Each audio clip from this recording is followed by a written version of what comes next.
To me, how I've succeeded is to really persevere, to work really hard, to really aim for that goal, be on top of things, be the one the most in the know in the room because I've done my homework. When that happens, hopefully good things happen to you.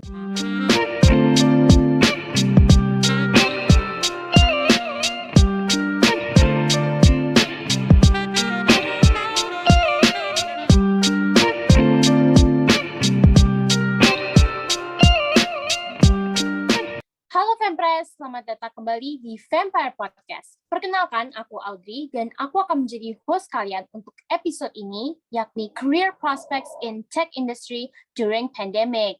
Nah, di episode kali ini aku nggak bakal sendiri. Aku akan ditemanin bersama COO dan Co-Founder dari Xendit, Kak Tessa Wijaya. Halo Kak Tessa. Hai, apa kabar? Good. How are you, Kak? Dengar-dengar Kak Tessa lagi di San Francisco ya right now? Yes, lagi di sini kira-kira sebulan ya sembari bervaksin dan juga mengunjungin investor dan ketemu sama co-founder yang lain juga karena kebanyakan memang lagi pada di Amrik sih. Tapi sebentar lagi jangan khawatir, akan kembali ke Indonesia. Very busy ya. Terima kasih sekali lagi ya Kak Tessa sudah mau meluangkan waktunya untuk berbincang bersama kami di tengah jadwal kakak yang pastinya sangat sibuk mengenai karir prospek di tech industry.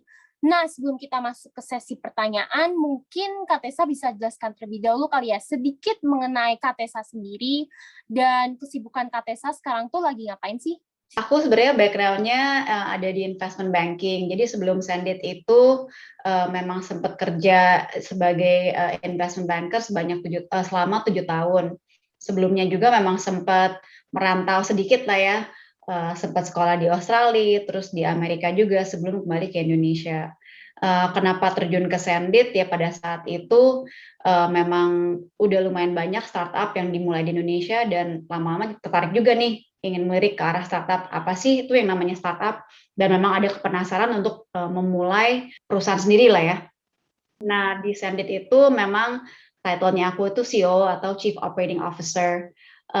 Jadi intinya fokusnya aku itu ya basically making sure that the day-to-day running of Xendit runs very smoothly, like a well-oiled machine, supaya kita tetap sukses dan bisa growing the company to the next level of growth. What is it like to run a day-to-day? Ya, tiap hari mikirin dari money security, ini apakah kita do we have our funds securely in the right place? Do we have the secure funds to be able to provide for our merchants because that's why they're here with us?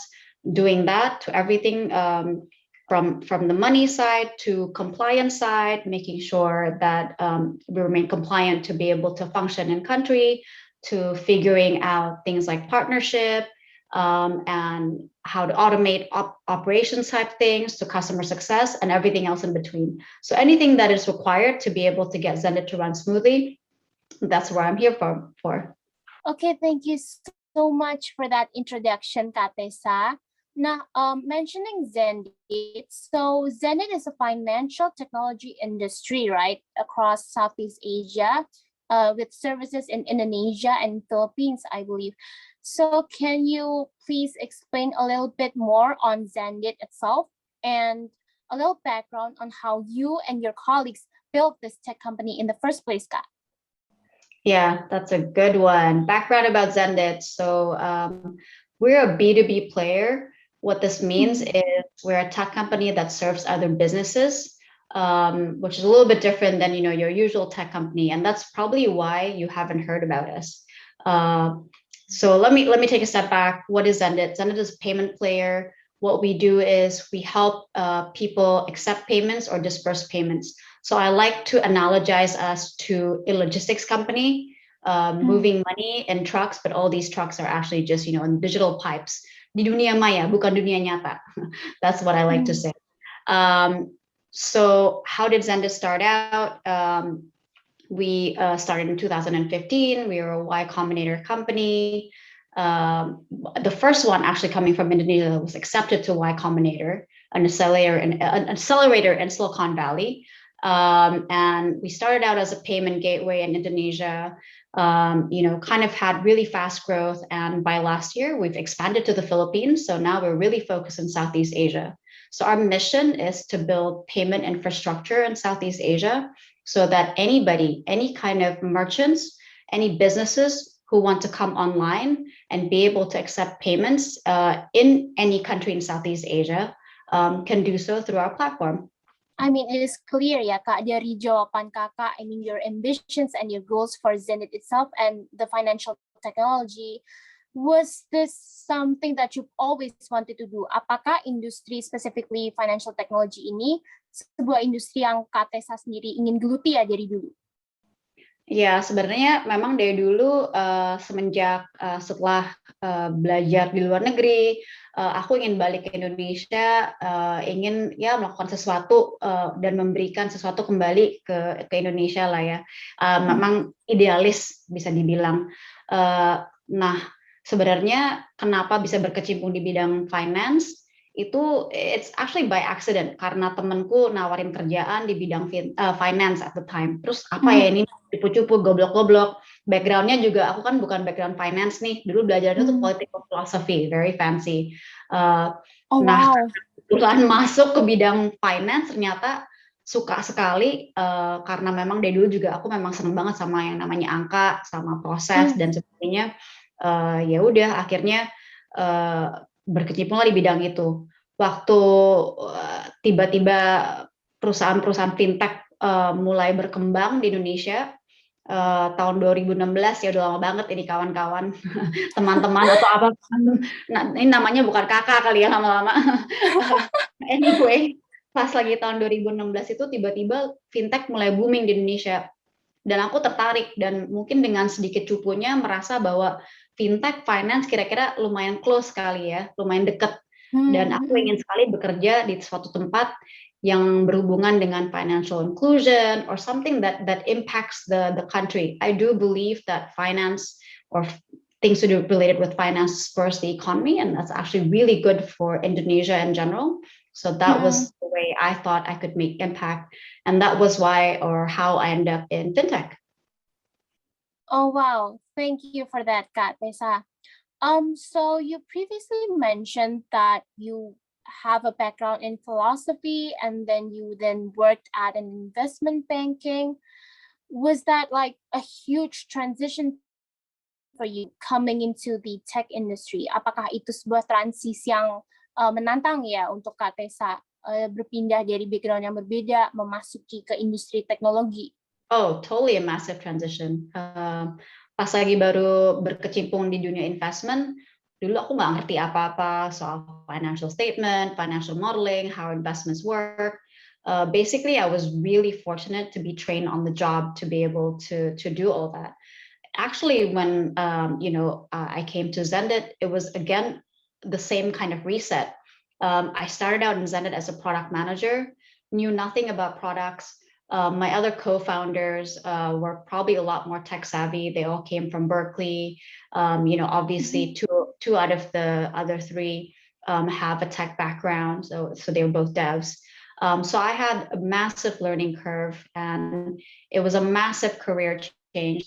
Tapi, I don't know. I'm a big believer because I think I've had a less of a straight line kind of background in my career. That if you put in the effort, and if you put in the time and really just be open-minded and learn, I think it's always possible. And, there are a lot of things in Xendit, by the way, that I've never done before. I've never managed anyone before. I've never done any product management before. I've never set up any organizations, which I did, everything from customer support to the merchant ops organization to partnership and a lot of different types of departments. I've never managed 500, 600 people before. So a lot of new things. And yeah, so if you ask, has it been really difficult or was it a big change? Definitely yes for both. Is it possible? Definitely. Look at where I'm at today. That's brilliant. Of course, every huge transition, of course, isn't always easy. It's challenging, of course. But as long as we have the passion for it, the ambition for it, I believe that we can grow from there. Now, speaking of transition, now we're in the middle of the pandemic. Of course, it certainly has changed a lot of aspects in our lives and certain industries. But talking about the tech industry, ada nggak sih Kak pengaruh yang dibawa oleh pandemi ini sendiri ke tech industry menurut observasi Kak Tessa? Oh, definitely. Sebenarnya kebanyakan industri teknologi itu sedang booming sekarang ini ya, karena masa pandemi. Kenapa aku bisa bilang begitu? Karena semua orang terpaksa untuk tetap di rumah aja. Terus gimana dong caranya untuk menghibur diri ataupun untuk melakukan berbagai macam hal ya melalui teknologi. Jadi kalau aku lihat kebanyakan perusahaan tech itu sekarang pasti growth rate-nya gila-gilaan. Dari e-commerce, karena semua orang kalau nggak bisa ke mall pasti shopping di rumah, sampai dengan berbagai macam perusahaan seperti edtech, karena sekarang kalau mau ke dokter mungkin ada takut, ada cemas, mendingan di rumah aja ya udah pakailah aplikasi edtech untuk consulting online ataupun lihat-lihat gejala dan sebagainya. So I think for the majority of tech companies now is a great time to be in tech. Tentu aja ada beberapa sektor dari tech yang, for example, travel companies are having a really tough time. But that's obviously probably going to rebound after COVID. It's very unfortunate right now. Not only are a lot of countries, experiencing lockdown or restriction in movement, the pandemic is very real. But yeah, I think for the most part, it's a good time to be in tech. Nah, Kak, you've mentioned before that justru now is the time for people untuk bagi mereka yang mau pursue a career di tech industry, itu now's the time gitu ya, Kak, berarti. Nah, masalahnya tuh masih ada stigma nih Kak yang muncul di mana masyarakat tuh berpikir bahwa teknologi bisa menggantikan manusia. Oleh karena itu lowongan pekerjaan tuh berkurang. Do you have any other response to this particular stigma? Yeah, I think there's some truth to tech being a threat to some jobs. But there's a lot of truth with tech opening up different kinds of work. So I think with the advent of technology, people moving to apps, transacting online and everything else, of course, certain jobs might disappear, but other kinds of jobs will open up. Kalau kita lihat contohnya the ride-hailing apps or the food delivery apps, that has equalized the way people can get access to jobs. That has, I think, helped out the Indonesian economy a lot, right? All these people who are looking for jobs, who may not be, qualified enough for certain parts of the job market, suddenly had access. All they needed is a mobile phone and maybe a motorbike. Then they can get a daily job and suddenly get income that's quite steady, right? And that's the power of technology. So I think for every one of us who are here today thinking about, will my job be threatened, or am I going to be able to get the good jobs that my parents have? I think the answer is yes. A lot of people have done well with technology, but it's a matter then for you guys to open up, to learn new things, to be able to be agile enough to get these new kinds of jobs that are going to be available in the future. Iya sih Kak, aku setuju sih Kak, karena aku juga dengar banyak bisnis juga sekarang mengikuti P2P lending, jadi mostly menggunakan fintech platform untuk bisnis mereka, dan they can grow from there gitu juga. Jadi it's a matter of time gitu. Kalau kita bisa belajar dan memanfaatkan teknologi yang ada, we can utilize that and to create even more job vacancies and more job opportunities dengan teknologi yang ada. Sebenarnya itu Kak, sayangnya masih ada di beberapa daerah di Indonesia di mana akses teknologi itu masih sangat terbatas ya Kak. Jadi kalau menurut Kak Tessa sendiri ini, pembahasan mengenai teknologi, misalkan ICT, Information Communication and Technology, atau bahasa pemrograman, hal-hal seperti itu, seberapa penting sih Kak untuk diikut sertakan dalam kurikulum sekolah? Oh, itu penting banget, bahkan harusnya bukan opsional ya, karena kedepannya the tech wave itu bukan sesuatu yang bisa dilawan sih. Kalau kita lihat di seluruh dunia memang arahnya ke situ ya. Dan kalau kita lihat apalagi di Indonesia, I think we have the highest users of Facebook and Instagram in the world. Jadi sebenarnya di Indonesia itu nggak ada yang namanya gaptek kalau kita lihat ya. Kalau ini kita bahas tentang cara penggunaan sosmed, semua pasti udah tahu lah ya. Tapi mungkin kalau akses ke teknologi lainnya, aplikasi lainnya mungkin lebih gaptek di situ. Tapi potensinya besar sekali. Jadi dan nggak akan bisa dihindari, nggak bisa dipungkiri. Jadi menurut aku penting banget bahwa kurikulum tersebut dimulai sedini mungkin lah. Jangan ngomong SMA, SMP, tapi dari SD pun sebenarnya harus ya. Bahkan kalau kita lihat zaman sekarang nih, kayak teman-temanku yang punya anak, saudara-saudaraku ya, mereka tuh bisa beliin anaknya tuh mainan dari masih kecil banget, ngomong pun belum bisa, tapi ada some sort of toy for programming. I was, canggih banget. Kayaknya zaman dulu aku mainnya apa ya? Coklat. Oke, jauh banget sama sekarang. So, is it very important? It's not only important, I think it is essential that we have this curriculum to be able to keep up with the rest of the world. Setuju sih Kak, karena juga makin kesini kan kita lihat, as you've mentioned before juga, many industries juga heavily rely on technology. Semuanya juga beralih ke teknologi, entah itu healthcare, transportation, businesses. Jadi kayak it's only a matter of time. Jadi it's better that we need to keep up dengan teknologi yang ada gitu. Nah, speaking in terms of edukasi nih Kak, menurut Kak Tessa sendiri itu having a career in tech atau berkarir di teknologi industri ini tuh bisa nggak sih Kak kita itu belajar sambil jalan? Jadi we learn as we go by having a career in tech. Is that possible Kak? Kecuali kita ngomong soal menjadi developer ya, kalau itu kan very specific to be an engineer. There's a reason why you need like a 4-year degree or more, because it's a very very specific skill set. Tetapi untuk kita-kita yang memang ingin berkecimpung di dunia teknologi, tetapi mungkin lebih open untuk career path-nya on the business side, mungkin bisa berkecimpung di bidang sales, partnership, ataupun yang lain-lain. Itu sebenarnya bisa sekali. Tipsnya aku, jika kalian ingin berkecimpung di dunia teknologi, terus ingin belajar on the job, pertama mungkin coba startup yang lebih early stage. Karena startup yang early stage itu, mereka pasti mencari banyak generalis. So a lot of times, they will want someone who's flexible, who's willing to do what it takes to succeed, and they will teach you on the job, and they will learn with you guys together as the startup grows. It is a little bit more risk, but actually you can have a lot of fun in an early stage startup.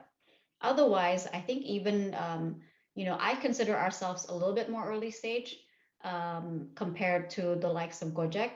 But even in a place like ours, we take in generalists all the time. So people who are willing to basically come and join us and learn how to do a job well. I think what's important for us, number one, is culture. Which means having the right attitude, the right mindset, the right passion, for being very data driven and analytical in order to be able to solve problems. And if you've got that, yeah, you can come and join us too. You guys heard it first guys. Kalian udah tahu nih, living proof dari Kak Tessa, dari background yang bahkan berbeda, and now look where she is at right now. Jadi untuk Kak Tessa sendiri, ada nggak sih Kak tips untuk kita itu bisa update nih juga dengan perkembangan teknologi yang ada? Otomatis it comes with many demands from the technology industry itself. How do you update yourself for that certain demands? For everybody here in general, there's so many resources online now. You don't even have to go really far. And I think, one part obviously is to do your research. You can watch a bunch of YouTubes. You can Google a lot of articles to really get updated on tech in general. If you're super duper curious, there's also platforms out there where you can meet a lot of people. I think one is called, it skips my mind right now, it's lunch something. Maybe you can post it later. But it's really good. A lot of people do this. So you organize to meet someone online for maybe a span of 1 hour or so. and you can have a chat with them. And a lot of these, you get to meet people with the same interests as you. And if both people say yes, then you can have a chat. And that's the best way to learn and keep up with tech if you're really interested in it. Um, so yeah, there are many, many avenues. If you really want to learn, go online. And then if you really want to be really good at a certain specific topic, there are also courses like Coursera, Code Academy, and whatever else. Again, another way to keep up to date. Yeah, and I think that Coursera is a free online course ya, kalau nggak salah, Kak. Kayaknya Coursera itu, ini bukan promosi ya kawan-kawan, tetapi Not kalau sponsored. iya, kalau mau punya some sort of certificate baru bayar, tapi kalau nggak banyak yang gratisan kok. So basically, there are so many tools out there, and again, it's tech that's been equalizing access to all this information for you guys. So it's all positive. All you got to do is, open up your computer or your phone and get to it. And also, by the way, a lot of good topics, a lot of chats and Clubhouse. Jadi aku mau kembali lagi soal stigma nih, Kak. Nah, of course, ada banyak stigma nih, Kak, around technology industry atau any other male-dominant industry. Itu, specifically technology industry ini didominasi oleh male. Dari pengalaman Kak Tessa sendiri ini, pernah nggak sih mengalami obstacle yang berkaitan dengan Kak Tessa's gender as a woman? And how did you overcome that? I think I've been really lucky when it comes to the companies itself, the jobs I've had before, and now being in Xendit, I've been surrounded by super duper supportive people. My co-founders have been amazing. Moses, who I interact with the most, he's our CEO. He's very supportive of equality in the workplace, and I think a lot of his direct reports are actually female, so he works really well. I think maybe gets balanced out with his female counterparts. In the old days as well, my bosses have been super supportive. I've never said, hey, kalau lo cewek nggak mungkin bisa ngerti soal angka dan sebagainya. But out there will always be people who say no, right? Of course, that definitely happens. Aku pernah ditangka sekretaris, pernah ditanyakan emang kalau CEO itu ngapain sih, operasional tuh berarti GNA ya, kayak general and administrative staff. I was like, oh okay, nggak apa-apa deh ditanya kayak gitu, terima aja. But I think the key is, guys, you have to learn to be selective of who you listen to, right? When it's the people that matter, that's who you should listen to. The people who are there to support you. All the other stuff, especially for all the females out there, it's noise. You got to get over it. I know, I don't know if everybody's in my school of thought, but to me, how I've succeeded is to really persevere, to work really hard, to really aim for that goal, put my head down, always work hard enough to always be on top of things, be the one the most in the know in the room because I've done my homework.